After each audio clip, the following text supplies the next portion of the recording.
Jalen, again, you were around for so much of that. What was your number one takeaway from the shows last night? My number one takeaway, Greeny, is that we lost the late, great Kobe Bean Bryant way too soon. Just think about it as a 19-year-old playing in Madison Square Garden against your childhood idol, and you're not even a starter on the Los Angeles Lakers. And being in that game, understanding the magnitude of what was happening, almost like the passing of a torch in a lot of ways. For him to embrace those moments and continue to excel under the pressure of not only being a Los Angeles Laker and wanting to be the all-time greatest player to do it, but to gain a relationship with Michael Jordan where he became like a big brother to you and you learned so much from him to the point where you would say it disappointed you when people came up to you and compared the two because you acknowledged you wouldn't be who you were without his influence. Yeah, I agree with you. That was the first takeaway that I had this morning as well. And one of the things is it all, of course, looks and feels and sounds so different to hear it now that Kobe is no longer with us. But what's interesting to me is for all of the things to be said about Kobe Bryant that have been since his passing, it's easy to understand. People will say things like that at times like these.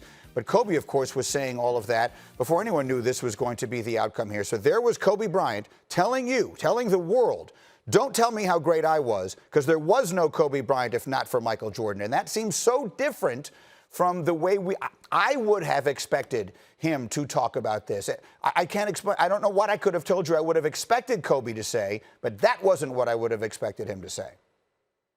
Well, he always paid homage to the game and to greatness, and he understood that Michael Jordan was the original, but he felt like amongst his peers, he could be the remix. And he came as close to any player that's going to mimic Michael Jordan.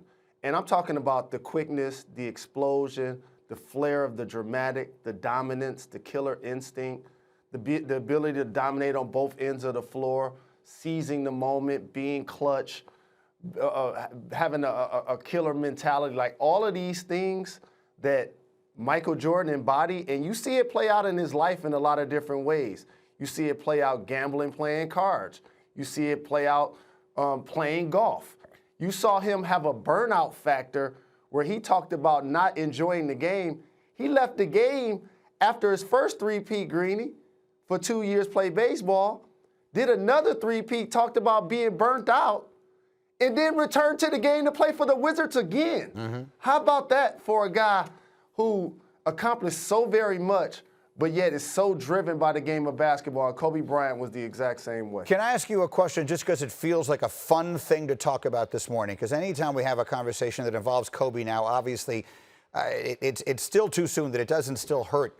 But you played against Michael Jordan in his final championship season in the playoffs, that legendary 7-game series against Indiana.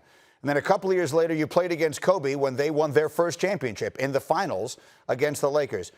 Tell me the difference between trying to play against those two guys. What was it like on the floor with Michael? What was it like on the floor with Kobe? What was similar and what was different? Well, there are a lot of similarities. Usually great perimeter players at the time would dominate what we call the boxes and the elbows.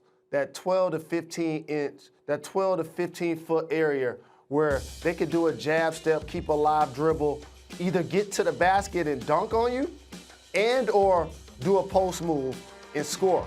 Now that's facing and or back to the basket.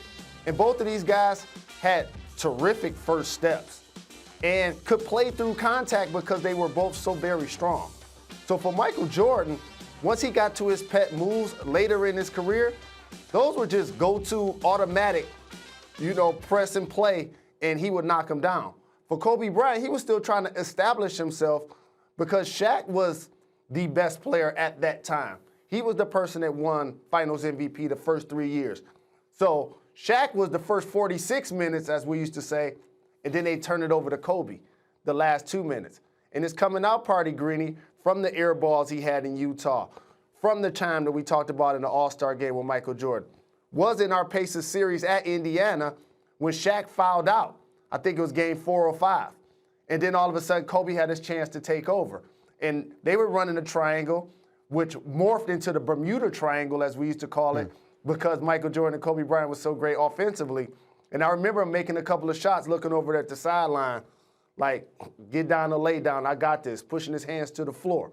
And we've seen so many players, including LeBron James, do the very same thing when they made a great play on the floor. And I guess I would just sort of wrap this part of the conversation by saying when we heard Michael Jordan at the memorial service for Kobe on February 24th, talking about how he viewed Kobe as his little brother, there was something very special about hearing Kobe last night saying, Michael was my big brother.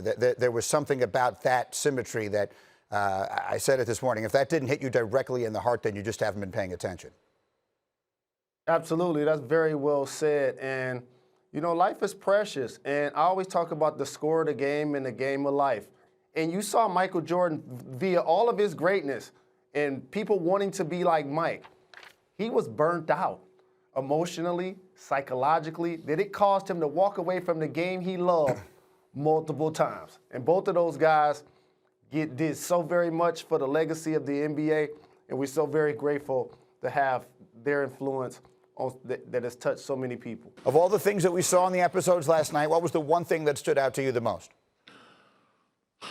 Gee, it was amazing, again, but the pressure that Jordan felt from the media and the possibility of that forcing him into an early retirement before obviously he came back and did his second three-peat. But I was enamored with the not the amount of cameras, you being one of those guys, G, by the way. Mm-hmm. I was just amazed at him talking about I got to get away from this. I've been knocked off the pedestal. People are starting to talk about kinks in my armor. And thinking about it in this day and age, Jordan had that type of pressure pre-social media. Thank you for watching ESPN on YouTube. For live streaming sports and premium content, subscribe to ESPN+.